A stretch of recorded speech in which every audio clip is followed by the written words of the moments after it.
Okay, so ayan, may nakasulat nga from Cleanfan. So, may nakita ako dito na parang magagamit ko today. Huy! Ang bango. Uy, mabango siya. Amoy ano siya, baby powder. Ang kadami ang damit niya. Grabe, diba? Yo guys, what is up? It's me, Sai again, and welcome back to my YouTube channel. And so for today's video, super excited ako for today. I'm really waiting for this moment. Simula sa vlog na to, yung mga makikita niyong vlog ay puro pag-aayos na ng mga gamit ni baby. Ay, dako!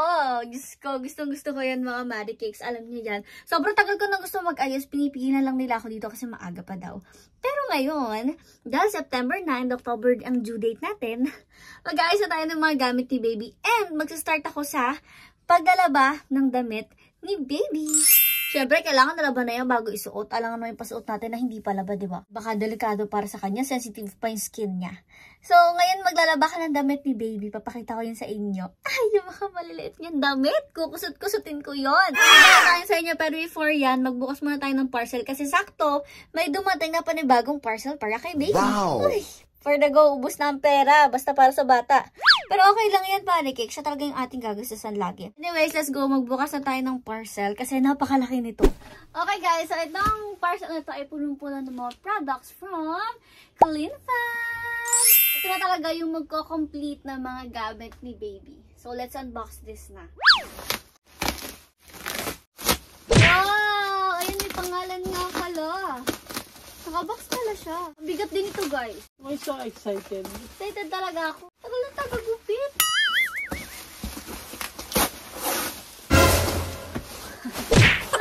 Okay, so ayan, may nakasulat nga from Cleanfan. Wow! Wait lang. Mamaya ka. Excited na naman. Napag-explain yung ano yun. Kulitan ako sa kanya ngayon, guys. Promise. Ang una nasa labas ay diaper. Newborn Tono Quick Dry Diapers from Cleanfan. So, ayan siya. Para mas makita ninyo.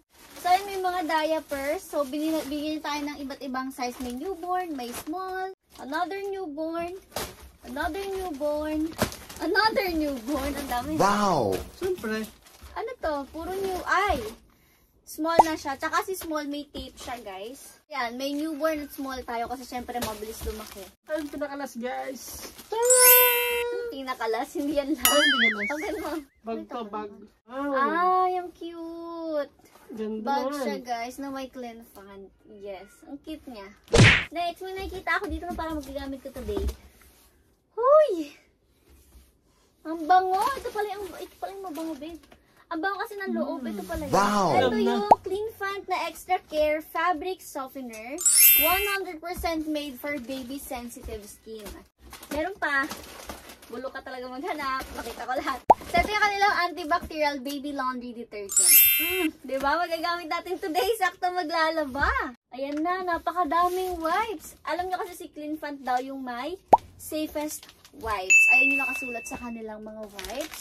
So, ayan, napakalalaki ng wipes nila. Jumbo. Jumbo na jumbo. 100 sheets ang laman ng isa. So, meron silang baby scent. 108 pala ang laman.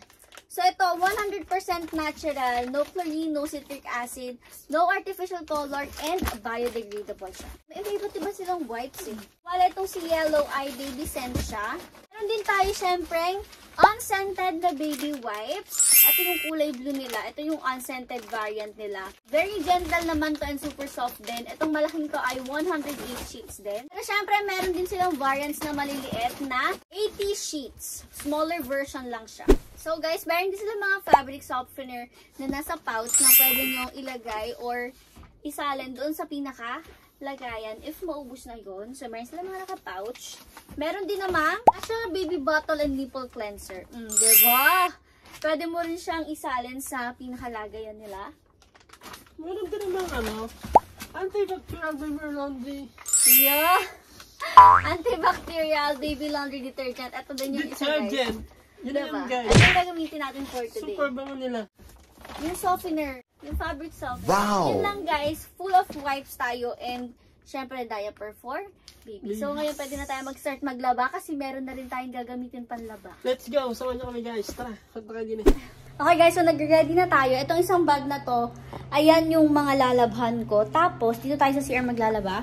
So ayan, ready ko na siya. 2 planggana. Isa for laba-laba, sabon, and isa for pampabango. Mag-start na ako. Magpapa-video na lang ako kay Kuya Sir Mirno.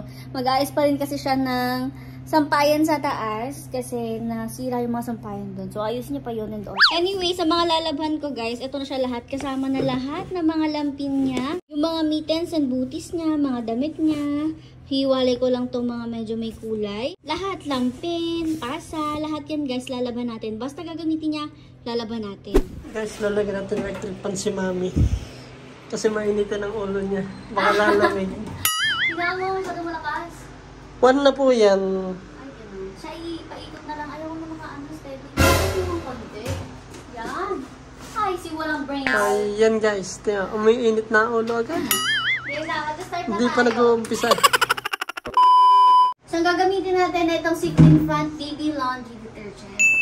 Ito man yung ginamit ko yung wala sa lagayan kasi ang dami nating lalabhan. Taon na bago mabuksan. Hindi nga mabuksan! Yan natin taga-bukas. Kailangan hubad. Uy, mabango siya. Amoy ano siya, baby powder. Wow! Ang bango niya ha. Fairness. So, lagyan natin yan. Talagang made for sensitive kasi nga sobrang bango niya. Amoy baby powder. Hindi siya harsh yung amoy. Ginagamit to sa ano sa washing. Pero alam niyo ba guys, sabi sa akin, huwag ko daw munang i-washing yung damit ni baby. Kasi nga, actually kapag nasuotan ni baby yung damit, hindi mo siya pwedeng kusutin ng yung talsikan, yung sobrang kusot. Hindi mo siya pwedeng kusutin ng gano'n. Kailangan dahan-dahang kusot para si baby daw ay hindi masyadong nag-iingat. Yung ibang baby kasi nasa sobra silang mag-ingat, nahirapan sila. May iba sinasama ng lasa, sobrang pag-iingat. Kaya ngayon, pwede naman daw medyo kuskusin ng maayos. Wag lang daw yung talsikan yung kuskus. Yun yung mga sabi-sabi ng matatanda. And wala namang masama kung susundin natin. Nag-uumpisa na siya. Okay guys, so ito yung mga natapos ko. Mga mittens, booties, tapos meron na rin siyang mga frog suit ni baby. Tapos ito nasa sando na ako. Tingnan niyo. Yay! Super cute! Tapos konting ano lang ha, hindi ko siya kinukusot ng sobra kasi malinis naman talaga siya. For safety lang kaya lalabhan. Kasi mali mo marami na nakakabot doon. Or yung pinakadumi during paggagawa sa kanya, yung tinatanggal natin. Tapos di ko siya pinipigagan ko lang. Pinipisa ko lang siya. More on St. Patrick's nga pala guys yung binili ko na brand. Kasi si St. Patrick's daw ay malambot, which is true. Sobrang lambot. Tapos tinitingnan ko rin habang naglalaba ako, lalo dun sa mga mittens guys. Alam nyo ba, may nabalita na naputol yung daliri ng bata kasi dun pala sa mittens ni baby merong taling extra. Tapos pumulupot sa daliri ng bata. Namatay yung daliri ng bata. And naputol. Kawawa diba? Naputulan pa ng daliri ng bata. So, mahalaga na check nyo din muna para walang mga kukuribu.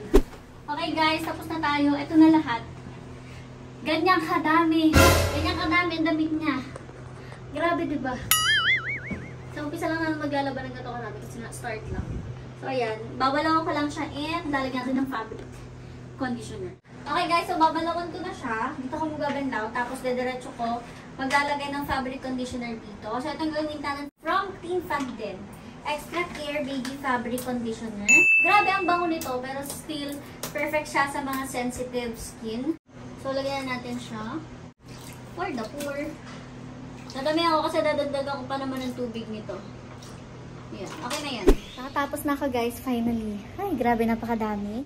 Siya na yung pinag-dryer ko. Ayan, nag-dryer siya. Tapos, sasampay ko na yung mga na-dryer na. Eto na guys, yung mga binili kong malilit na hanger para sa kanya. Nagdagdag pa ako. Ito lang yung una. Tapos feel ko parang super konti. So, nagdagdag pa ako. And itong mga clips na in-order ko pa sa Shopee. Ayan siya. Humanap kasi ako nung madamihan na talaga. Wait. Ayan, mas kita nyo. Diba? Yung madamihan na talaga para sama-sama na lahat sa isa. Sasampay na siya. For the sampay na tayo. Kainitang tapat. Parang init. Parang ano. Yan na. Init. Lagyan natin ng ipet para hindi siya lipadin. Baka mamaya nakita natin na sa baba na to. Andito kasi tayo sa 3rd floor. No! Stop it! Believe it! Hi guys! Nakikita nyo ba yan? Apakadilim, nasa ilaw namin. Di kasi siya natuyo, be. Hindi ko in-expect na kukulangin pa yung binili kong hanger. Napakadami nun. So, kinulang nga siya, be. Tapos, eto, pinagsama-sama ko Ayan, ito yung mga lampin-lampin niya. Pampunas niya, hindi pa rin tuyo, be. Kasi mga kapal to. Tapos sa shorts niya, tigda-dalawa kada clip, tigda-dalawa. So, di pa siya masyadong tuyo. Kaya, ayan, for the sampay siya ngayon. Sa tapat ng ilaw pa. Pero ito na iba mga gamit niya tuyo na. Sorry, madilim. Talaga nakaharang siya sa ilaw. Iba mga damit niya, be, for the cutie. So, tutupin ko na yan. Ito ang isang buong cabinet na to. Kanya lang to. Actually, akin yan dati. Pero tinanggap ko lahat ng gamit ko for the sacrifice ng ate mo. Pinamigay ko mga damit ko, kahit mga bet ko pa. Uy, ganun naman kasi talaga. Ang dami ko mga pinamigay na damit. Pero kailangan ko magbawas at pagkasahin lahat ng damit ko doon sa cabinet. Kasi eto nga, bibigay ko na sa kanya. Ganun talaga, be. Sacrifice as a mom. Charis. May binili rin nga pala akong ganito. So, parang organizer siya. In-order ko sa Shopee. So, ayan siya. Sa isang order, ayan lahat na makukuha nyo. Para kasing somehow, gusto kong medyo i-organize yung kanyang mga kungkuribu. Like, halimbawa, dito yung mga mittens, dito yung mga ano niya. Kasi masyadong malaki yung loob ng cabinet. So, dito most probably ay mga damit.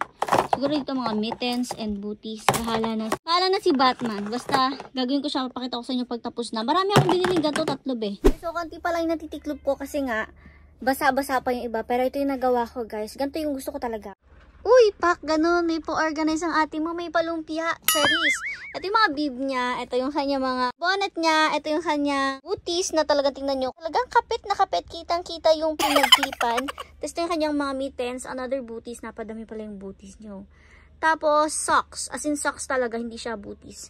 So, ganyan din gagawin ko. Doon sa mga damit, i-roll ko siya. Mas gusto ko naka-roll. May nakita kasi ako sa TikTok na ganyan yung ginawa. To be honest, mas ano siya sa space. Tapos, eto nga lang, yung mga maliliit, yung mga malalaking yan, yung mga lampin, itutupi ko siya. Di ko siya ilalagay sa ganito. Pero, for the others, siguro ganyan yung gagawin ko. Yung mga pasa, ganyan. Mga shorts. Siguro igaganto ko siya. Tapos, siguro mga nakaganyan siya. Anyways, guys, gumagamit ako nitong, ano ba tawag dito? Barrel. Charis. Hindi yung parang ano, uso na pampalit sa plancha. Hindi ko alam po nung tawag dito, be. Steam iron yata, ganun. Kasi sabi ni mama, planchahin daw yung mga damit ni baby. Pero, wala akong plancha. So, ito na lang. Ganun din naman siya. Tatanggal din yung mikrobyo. Tutuwid din siya kahit papano. So, ito yung ginagawa ko. Pagpasensya nyo na po ang kadiliman. Talagang naharaan ng damit ng bata ang ating ilaw. So, sabit ko siyang ganyan. Ganyan ako. Tapos, saka ko siya yung ganito. Napakainit din ito, be. Sobra talaga. And talagang natutuwid din siya. Yun nga lang, hindi ko sinusobrahan, pinapadaanan ng sobra kasi ayokong masobrahan din yung damit. So, very konti lang napadaan. And then, babaliktarin ko na siya. Ganun din sa other side. Ganun lang kabilis. And then, tapos na siya. Ayokong sobrahan. Oh, cute! Mag-a-add lang ako ng mag-a-add ng water dito.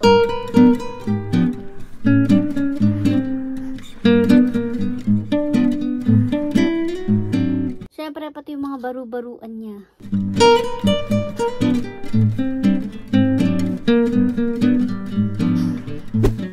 Okay guys, so hindi pa officially tapos. Andito yung Kuya Seminar nyo. Hubo. Ay!